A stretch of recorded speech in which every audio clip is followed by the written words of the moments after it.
Hey everyone, welcome back to my channel. আর সকাল থেকে ব্লগটা শুরু করছি, দেখতে থাকো পুরো ব্লগটা। চলো, এইমাত্র একটা পার্সেল এলো।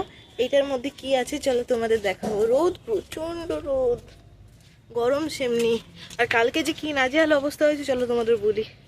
পার্সেলটাই যেটা এলো চলো তোমাদেরকে একবার দেখাই যে কি আছে। এটা খুব দরকারি জিনিস আছে, বাড়ির দরকারি জিনিসপত্র। আমার না, আমার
তো কন্টেনারগুলো এইভাবে ধুয়ে নিয়েছি। এই জিনিসটা আমার খুব ভালো লাগলো, যাতে নষ্ট না হয়েছে।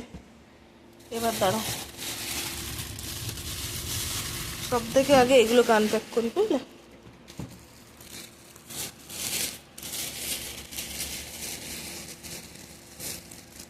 থেকে থেকে নষ্ট হয়ে যাচ্ছিল, তো এইটাতে থাকলে আশা করছি ভালো থাকবে।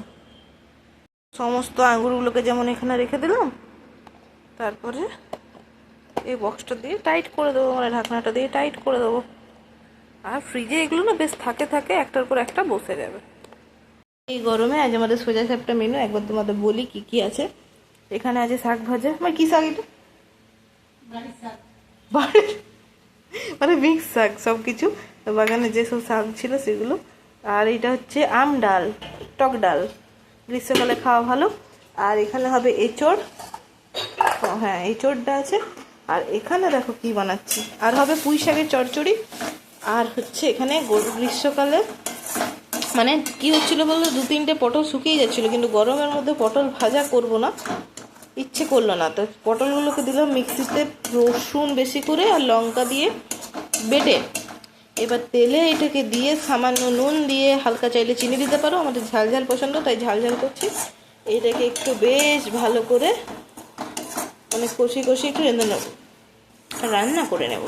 বাবা কি রান্না করে নেবো, হ্যাঁ। দিয়ে এটা গরম গরম ভাতে দারুণ লাগে। একটু যদি ঝাল ঝাল করো না, মানে মুখ ছেড়ে যায়। অন্যবার তো পটলের ঝিঙের খোসা বাটা দিয়ে করি, এবারে মানে 2-3টে জ্যান্ত পটল মিক্সিতে বেটে ফেলেছি।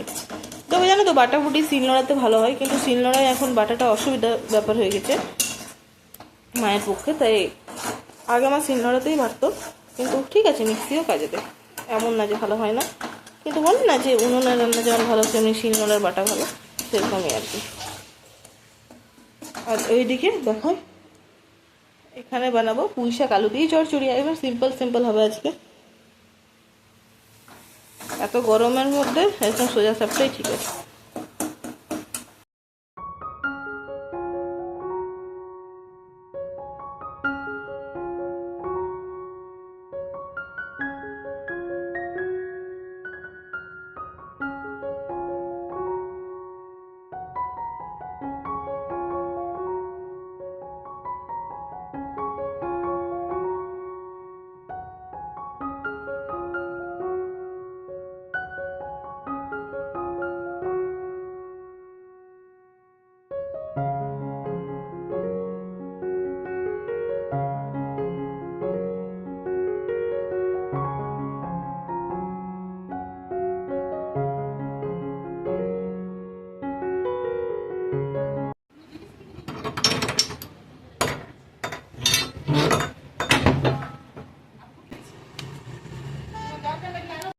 একটু সন্ধে সন্ধে হয়ে এসছি এই সময়, এবার মা সন্ধে দেবে। তো আমি একটু বাইরেটাতে এসে দেখলাম, কিন্তু কোনো রকম কোনো ইয়ে হয়নি, কি বলে, একটু হাওয়া দেয়নি। দেখছো অবস্থা, দেখছো গাছগুলো একদম যেন দাঁড়িয়েই রয়েছে। আজ দুপুরে একটু ঘুমিয়েছি। কালকে কি হয়েছিল তোমাদের না বললে নয়, মানে এত পরিমাণ প্রবলেম হয়েছে, কাল রাতে প্রবলেম হয়েছে বলতে, কালকে দাঁড়াও একটু বসি, হ্যাঁ। কালকে তখন বাজে কটা হবে, আহ, রাত্রের সময় 11টা 10টার সময় হয়তো খুব জোর। মা বাবা খেতে গেল আর আমার তো আগে ডিনার কমপ্লিট হয়ে যায়। দিয়ে কি হলো, হঠাৎ করে কারেন্ট চলে গেল। এবার কারেন্ট তো চলে গেছে ভাবলাম চলে আসবে 10 মিনিটে। তুমি বিশ্বাস করবে, কাল যে পরিমাণ গরম ছিল, কারেন্ট এলো কটায় এলো, আজকে সকাল 11টার কাছাকাছি। তার মাঝে পুরো কারেন্ট নেই, মশা, অন্ধকার চারিদিকে, ওই চার্জারের লাইটটা কতক্ষণ চলবে তাই না? আর যে পরিমাণ গরম, আর মানে উপরে তো মশা, মানে অস্থির হয়ে গেছিলাম, সত্যি অস্থির হয়ে গেছি। সামনে ট্রান্সফরমারটা পুড়ছে বারবার, ওইটাকে মানে ঠিক করা, আবার লোককে বারবার ফোন করা আর করা দিয়ে সবাই মিলে আর কি ওই করে করে শেষে হলো। এবার লোক এলো, বারবার কারেন্ট দিচ্ছে, কেটে যাচ্ছে, এত লোড নিতে পারছে না কোনো কারণে। দিয়ে এলো ফাইনালি, মানে বলছি তো, তারপরেও যে 11টায় সকালে আসবে তার কোনো গ্যারেন্টি ছিল না। এখন হচ্ছে সন্ধেবেলার সময়, মা ওইদিকে সন্ধ্যে দিচ্ছিল আর আমি একটু তার আগেটাতেই বিছানাটা ঝেড়ে নিই। ভাবলাম বিছানাটা না যদি একটু টাইট টাইট করে না পাতি, আমার না ঠিক শুতে ভালো লাগে না। মানে বিছানা একদম টাইট টাইট বাঁধা থাকবে, ক্লিন থাকবে, তখন সেরকমই ভালো লাগে। আমি মনে হয় দিনে 2 থেকে 3 বার বিছানায় ঝেড়ে বেড়াই, কারণ কিন্তু মানে একদম মানে ধুলো জিনিসটা, ওই পায়ে পায়ে ধুলো উঠবে, ধুলো থাকবে, বা একটু যেন তো ওই যে বিছানার মধ্যে একটু দোমড়ানো মুচড়ানো এদিকে ওইদিকে বালিশ পড়ে থাকবে, আমার সেটাও পছন্দ হয় না। তো এই রুমটাকে একদম আমি টিপটপ করে রেখে দিলাম বিছানাটা, চাদরটাকে। আর ওই রুমে যদিও আমি বালিশ টালিশ এদিক ওইদিক করে ফেলি, কারণ ওই রুমেই আমার বেশি থাকা হয়। রাত্রেবেলা যদিও এই রুমে এলো, ওই রুমটাতেই বেশি থাকা হয়। তো এখানে দরজাগুলো খুলে দিলাম যাতে একটু হাওয়া পাস হবে। গোটা শীতকাল তো প্রায় বন্ধই ছিল, তো একটু গরম পড়লো বলে একটু যদি দরজা জানলাগুলো না খুলি না, এই হাওয়াও চলবে না। আর এই যে দেখছো তো, এই যে আমার ঝাড়ু, মানে বিছানার ঝাড়ু আর কি, এটা ছাড়া তো হবে না, এটাও কাজেই লাগে মাঝে মাঝে। ওই সবসময় তো আর চাদরটা তুলে ঝাড়া হয় না, তো প্রায় সময়ই এরকমভাবেই ঝেড়ে নিই। তো যাই হোক, এখন টাইট টাইট করে এইভাবে ঝেড়ে নিলাম।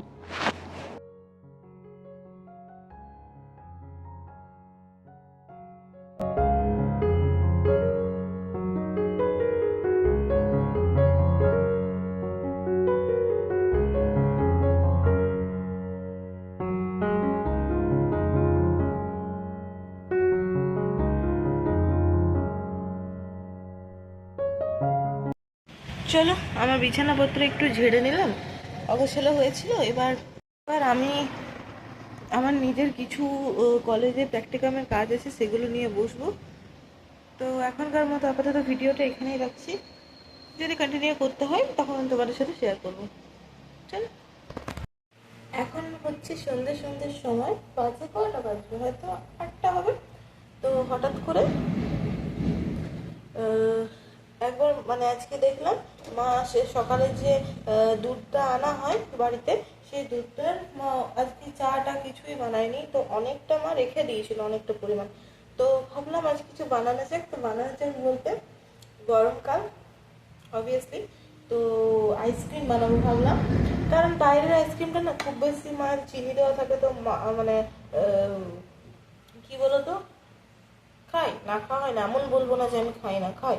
বাট বাড়িতে বানাবো তাহলে সবাই খেতে পাবে, তাই না? একটু কম চিনি হয়, মা খেতে পাবে, বাবা খেতে পাবে, সবাই হবে। কারণ মা বাবা চিনি খাওয়াটা খুব একটা প্রেফার করে না, তাই না? এবার ওই জন্য ভাবলাম চল কেক টেক বানাই। তো এরকম এই যে জিনিসটা আছে, তোমরা কি দেখতে পাচ্ছ? হ্যাঁ, এইটা এইটা হচ্ছে ম্যাঙ্গো ক্রাশ। তো সেইটা দিয়ে বানাবো। এইটা ইয়াম্মি লাগে, সত্যি দারুণ লাগে। কেক যখন বানাতাম তখন এটা ম্যাঙ্গো ফ্লেভারটা, এটা ম্যাঙ্গো ক্রাশটা, সেরকম বাটারস্কচ অনেক কিছুই আছে, তো সেগুলো দিয়ে আজকে হলো ম্যাঙ্গোটা বানাই। গ্রীষ্মকালে ম্যাঙ্গোটা বেশি ভালো লাগে। একদিন বাটারস্কচ বানাবো, সেদিন তোমাদের সাথে ফুড রেসিপি শেয়ার করবো। আজকে তো রেসিপি শেয়ার এমনি সেরকম ভাবে হচ্ছে না, তো চলো এইটাই তোমাদের দেখাই। কিন্তু আমি, তোমরা যদি বলো কোনোদিন ম্যাঙ্গো রেসিপিটা, সেটাও তোমাদের সাথে শেয়ার করবো। আর তবে আমি প্রথমে নিজে এক্সপেরিমেন্ট করছি, হবে কিনা জানি না, বাট এটা দারুণ লাগে খেতে। চলো একবার দেখাই। হচ্ছে এক কড়াই দুধ নিয়েছি, এর মধ্যে চিনি দেওয়া আছে, এই দুধটাকে একটু জাল দিয়ে নিচ্ছি। ফুটছে দেখছো, একটু মালাই মালাই বানিয়ে নেবো। এটার মধ্যে না অনেকে আমুল দুধ দিতে পারো, কিন্তু আমার কপাল দেখো, আমুল দুধ আছে বাড়িতে জানি, কিন্তু এমন পরিমাণে লাল পিঁপড়ে লেগেছে, আর আমুল দুধের মানে আর কিছু দিলে পিঁপড়ে আইসক্রিম হবে, আর কিছু না।